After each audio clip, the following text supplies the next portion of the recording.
ವರದಕ್ಷಿಣೆ ಕಿರುಕುಳಕ್ಕೆ ಬ್ರೇಕ್ ಹಾಕಿ ಅಂತ ಸಿನಿಮಾಗಳಲ್ಲಿ ಸಂದೇಶ ಕೊಟ್ಟಂತಹ ನಟ ಹಾಗೂ ನಿರ್ದೇಶಕ ಎಸ್ ನಾರಾಯಣ್ ಅವರ ಸೊಸೆ ಇದೀಗ ಅವರ ಮೇಲೆ ವರದಕ್ಷಿಣೆ ಕಿರುಕುಳ ಕೇಸ್ ಹಾಕಿರುವಂಥದ್ದು. ಸದ್ಯ ಇವತ್ತು ಜ್ಞಾನಭಾರತಿ ಪೊಲೀಸ್ ಸ್ಟೇಷನ್ಗೆ ಆಗಮಿಸಿದ್ದಾರೆ.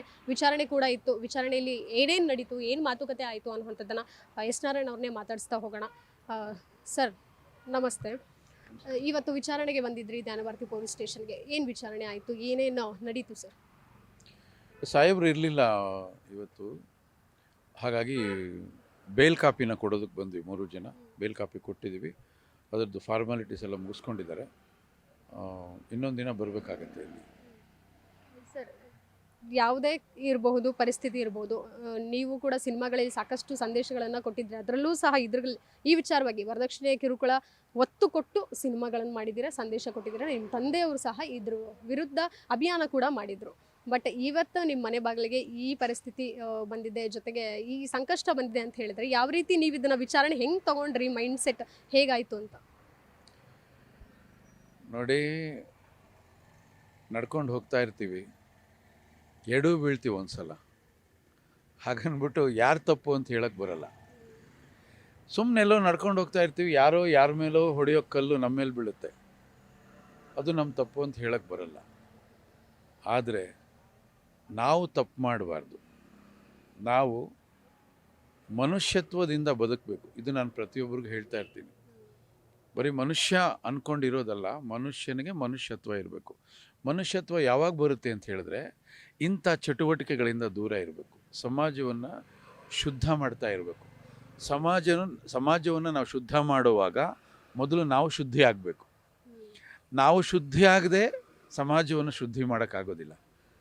ನನಗೆ ಬುದ್ಧಿ ತಿಳಿದ ದಿವಸದಿಂದ ನಾನು ಆ ಪ್ರಕ್ರಿಯೆಯಲ್ಲಿದ್ದೀನಿ.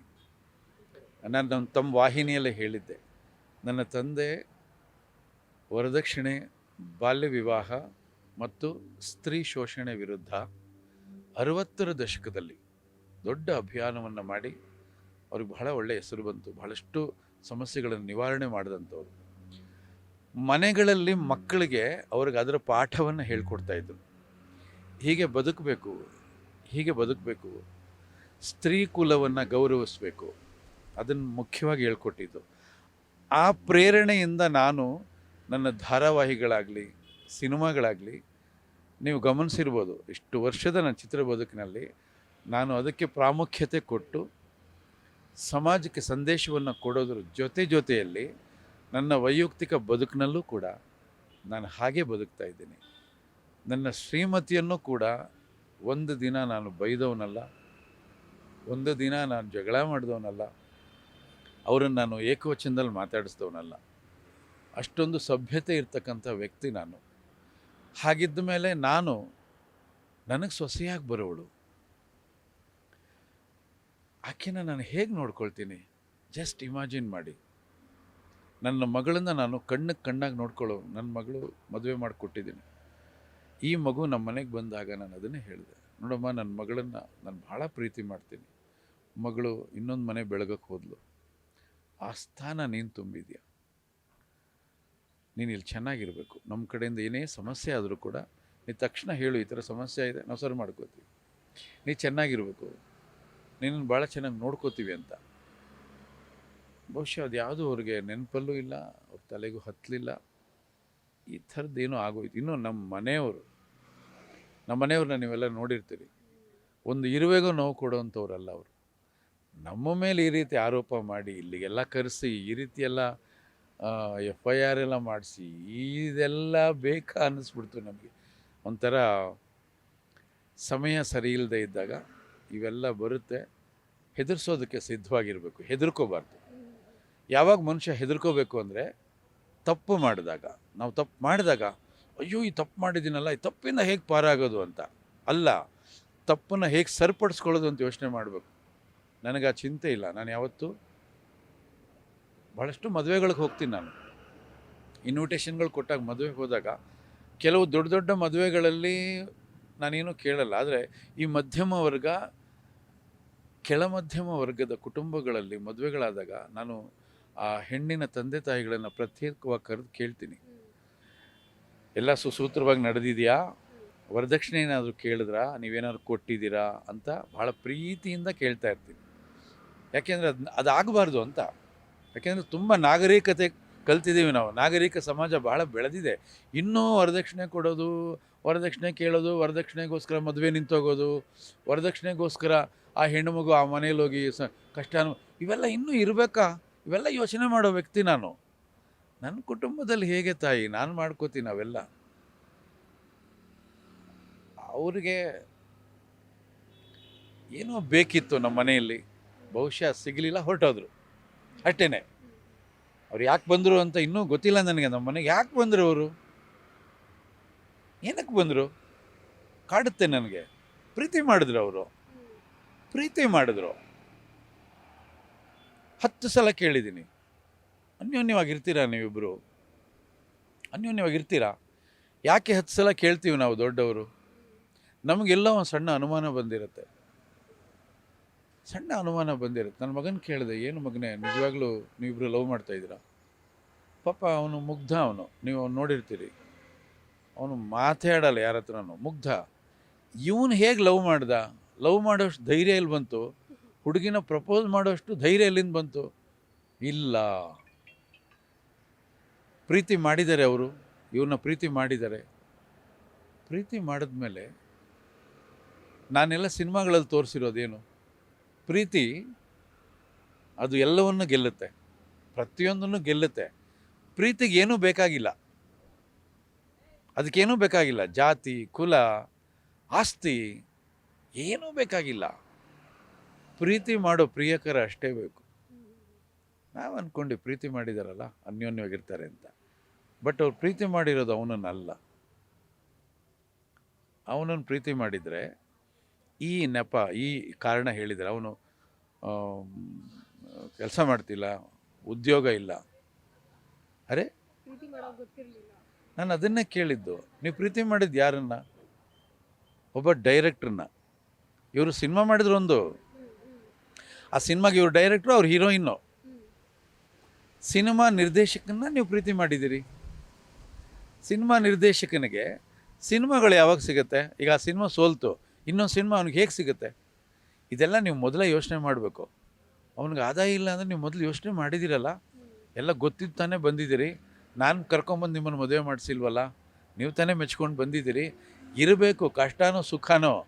ನಿಮಗೆ ಸಮಸ್ಯೆ ಅಂತೂ ಇಲ್ಲ, ನಾನಿದ್ದೀನಿ, ನಿಮ್ಮನ್ನೆಲ್ಲ ಸಾಕ್ತೀನಿ, ನಿಮ್ಮನ್ನು ಚೆನ್ನಾಗಿ ನೋಡ್ಕೋತೀನಿ, ನಿಮ್ಮ ಬದುಕಿಗೊಂದು ದಾರಿ ಮಾಡಿಕೊಡ್ತೀನಿ, ಮುಂದಿನ ಜೀವನ ಹೇಗೆ ಬರಬೇಕು ಅಂತ ನಾನು ರೂಪಿಸ್ಕೊಡ್ತೀನಿ, ನಾನಿದ್ದೀನಲ್ಲ. ಹಾಗಿದ್ದ ಮೇಲೆ ನೀವು ಯಾಕೆ ಹೋದ್ರಿ? ಸರ್, ಇಬ್ಬರ ನಡುವೆ ಭಿನ್ನಾಭಿಪ್ರಾಯ ಬಂದಿದೆ ಅಂತ ನಿಮಗೆ ಯಾವಾಗ ಗಮನಕ್ಕೆ ಬಂತು? ಏನಾದರೂ ಅದನ್ನು ನೀವೇ ಕೂತು ಮಧ್ಯಸ್ಥಿಕೆ ವಹಿಸಿ ಏನೋ ಸಾಲ್ವ್ ಮಾಡುವಂಥ ಪ್ರಯತ್ನ ಕೂಡ ಹಿಂದೆ ನಡೆದಿತ್ತಾ? ಇಲ್ಲ ತಾಯಿ, ಇಲ್ಲಿ ಏನಾಯಿತು ಅಂದರೆ, ಅವರು ಮದುವೆ ಆಗಿ ಬಂದು ಮನೆಗೆ ಬಂದು 1.5 ತಿಂಗಳಿಗೇನೋ ಹೊರಟೋದ್ರು ಆಚೆ, ಮಗನ ಕರ್ಕೊಂಡು ಆಚೆ ಹೊರಟೋದ್ರು ಅವರು. ಹೋಗಿ ಅವ್ರ ತವ್ರ ಮನೇಲಿದ್ದರು. ಸರಿ, ಅಲ್ಲಿ ಯಾಕೆ ಇರೋದು? ನಾನು ಕರೆದೆ, ಆಗಲಿಲ್ಲ, ಬರಲಿಲ್ಲ ಅವರು. ಸರಿ, ಅಲ್ಲಿ ಯಾಕೆ ಇರ್ತಾರೆ? ಬೇರೆ ಮನೆ ಮಾಡಿಕೊಟ್ಟೆ ನಾನೇ, ಒಂದು ಬಾಡಿಗೆ ಮನೆ ಮಾಡಿಕೊಟ್ಟು ಅದಕ್ಕೆ ಬಾಡಿಗೆ ನಾನೇ ಕಟ್ತಾಯಿದ್ದೆ. ಆ ಮನೆಗೆ ಏನು ಬೇಕೆಲ್ಲ ವ್ಯವಸ್ಥೆ ಮಾಡಿಕೊಟ್ಟೆ. ಅಲ್ಲಿದ್ದರು ಅವರು. ಆಮೇಲೆ ಅಲ್ಲೊಂದು ಮಗು ಆಯಿತು. ಒಂದಿನ ನಾನು ನೋಡಿದೆ, ನನ್ನ ಮಗ ಕ್ಯಾಬ್ ಓಡಿಸ್ತಾ ಇದ್ದ. ನನ್ನ ಕಣ್ಣಲ್ಲಿ ನೀರು ಬಂದ್ಬಿಡ್ತು. ಯಾತಕ್ಕೆ ಇವನು ಕ್ಯಾಬ್ ಓಡಿಸ್ತಾ ಇದ್ದಾನೆ? ಏನು ಸಮಸ್ಯೆ ಅವನಿಗೆ? ಪ್ರತಿಯೊಂದು ನಾನು ನೋಡ್ಕೋತಾ ಇದ್ದೀನಲ್ಲ, ಏನು? ಅವಾಗ ಇವನು ಹೇಳ್ತಾನೆ, ನನಗೆ ಪ್ರತಿದಿನ 3,000 ರೂಪಾಯಿ ತೊಗೊಂಡು ಮನೇಲಿ ಕೊಡ್ಬೇಕು ನಾನು. ಹೌದಾ, ಯಾತಕ್ಕೆ? ಸರಿ, ಫಸ್ಟ್ ನೀನು ಮನೆ ಖಾಲಿ ಮಾಡು, ವಾಪಸ್ ನಮ್ಮ ಮನೆಗೆ ಬಾ. ಮತ್ತು ಕರ್ಕೊಂಬಂದು ಇಲ್ಲಿ ಇಟ್ಕೊಂಡೆ. ನಾನು ಆ ಮದುವೆ ಆಗಿ 1.5 ತಿಂಗಳಲ್ಲಿ ಅವ್ರು ಹೋದ್ರಲ್ಲ, ಆವತ್ತಿನಿಂದ ಇವತ್ತಿನವರೆಗೂ ಅವ್ರ ಜೊತೆಲಿ ನಾನು ಮಾತಾಡಲ್ಲ. ಯಾರ ಜೊತೆಯಲ್ಲಿ? ಅವ್ರ ಜೊತೆಯಲ್ಲಿ ನಾನು ಮಾತಾಡಲ್ಲ. ಯಾಕೆ ಮಾತಾಡಲ್ಲ ಅಂದರೆ, ಅವರು ಗೌರವ ಕೊಡಲ್ಲ. ಹಿರಿಯರಿಗೆ ಗೌರವ ಕೊಡೋ ಸಂಸ್ಕಾರ ಅವ್ರದ್ದಲ್ಲ. ಯಾವಾಗ ನಮಗೆ ಯಾರೂ ಗೌರವ ಕೊಡಲ್ಲ, ನಮ್ಮ ಮಾತು ಕೇಳಿಸ್ಕೊಳ್ಳಲ್ಲ ಅಂದಾಗ ಅವ್ರ ಜೊತೆಲಿ ಮಾತಾಡಿದ್ರೆ ಘರ್ಷಣೆಗಳಾಗ್ತಾ ಇರುತ್ತೆ. ಹಾಗಾಗಿ ನಾನು ಮಾತಾಡಲಿಲ್ಲ, ನಮ್ಮ ಮನೆಯವರು ಮಾತಾಡಲಿಲ್ಲ. ಆ ಮಗು ಇರೋದು, ಮಗು ಬಂದು ನಮ್ಮ ಜೊತೆಲಿ ಆಟಾಡೋದು, ಮಗು ಜೊತೆಲಿ ಕಾಲ ಕಳೀತಾ ಇದ್ವಿ. ಇವರಲ್ಲಿ ಬಂದಮೇಲೆ ಕೆಲಸಕ್ಕೇನೋ ಸೇರಿಕೊಂಡ್ರು ಬ್ಯಾಂಕಲ್ಲಿ. ಅವ್ರು ಬ್ಯಾಂಕ್ ಕೆಲ್ಸಕ್ಕೆ ಹೋಗೋರು, ಇವರು ಮಧ್ಯಾಹ್ನದ ಮೇಲೆ ಎಲ್ಲೋ ಕೆಲ್ಸಕ್ಕೆ ಹೋಗೋರು. ಅಲ್ಲಿ ಏನು ನಡೀತೋ ನನಗೆ ಗೊತ್ತಿಲ್ಲ. ಒಂದಿನ ನಾನು ಮನೆಗೆ ಹೋಗ್ತೀನಿ, ಇವರಾಗಲೇ ಮಗುನ ಎತ್ಕೊಂಡು ಹೊರಟೋಗಿದ್ದಾರೆ. ಎಲ್ಲಿ ಹೋದ್ರೂ ಗೊತ್ತಿಲ್ಲ. ನಾನು ಅವ್ರ ತಾಯಿ ಎಲ್ಲ ಫೋನ್ ಮಾಡಿ ಕರೆಸ್ದೆ. ನಾನು ಯಾತಕ್ಕೆ, ಏನಾಯಿತು? ಒಬ್ಬ ಹಿರಿಯನಾಗಿ ನನ್ನ ಕರ್ತವ್ಯ ನಾನು ಮಾಡಬೇಕಾಯ್ತು, ನನ್ನ ಜವಾಬ್ದಾರಿ ಅದು. ಮಾತುಕತೆ ಕೂರಿಸಿದಾಗ ಮಾತುಕತೆ ಫಲಕಾರಿ ಆಗಲಿಲ್ಲ. ಎಲ್ಲವೂ ಕೂಡ ಕೈಮೀರಿ ಹೋಗಿತ್ತು. ತುಂಬ ಉದ್ದಟತನದ ಮಾತು, ಅತಿರೇಕದ ಮಾತು. ಒಂದು ದೊಡ್ಡವರು, ವಯಸ್ಸಿನಲ್ಲಿ ದೊಡ್ಡವರು, ಅನುಭವದಲ್ಲಿ ದೊಡ್ಡವರು, ಮಾವ, ಅತ್ತೆ, ಆ ಥರದ್ದು ಯಾವುದೂ ಇಲ್ಲ. ಸಿಕ್ಕಾಬಟ್ಟೆ ಮಾತಾಡಿದ್ರು. ಸರಿ, ಅವ್ರ ಹತ್ರ ನಾವು ಏನಕ್ಕೆ ಮಾತಾಡಬೇಕು? ಆಯಿತು, ನಿಮ್ಮಿಷ್ಟ.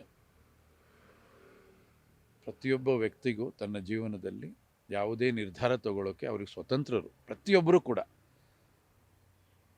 ನಮ್ಮ ಹದ್ದುಬಸ್ತಿನಲ್ಲಿದ್ದಾಗ ನಾವು ಬುದ್ಧಿ ಹೇಳ್ಬೋದೇ ಹೊರತು ಕಮೆಂಟ್ ಮಾಡೋಕ್ಕಾಗಲ್ಲ. ನಮ್ಗೆ ಆ ರೀತಿ ಹಕ್ಕಿರೋದಿಲ್ಲ ನಮಗೆ. ಹಾಗಾಗಿ ನಾವು ಸುಮ್ಮನೆ ಆಗಿಬಿಟ್ವಿ. ಒಂದು ಹಂತಕ್ಕೆ ಮರ್ತೇ ಹೋಯಿತು ನಮಗೆ. 14 ತಿಂಗಳಾದಮೇಲೆ ಇಲ್ಲಿ ಕೇಸು, FIR ಆಗುತ್ತೆ, ಕಂಪ್ಲೇಂಟ್ ಬರುತ್ತೆ. ಇದು ಯಾಕೆ ಅಂತ ನನಗೆ ಅರ್ಥ ಆಗಲಿಲ್ಲ. ಯಾತಕ್ಕೆ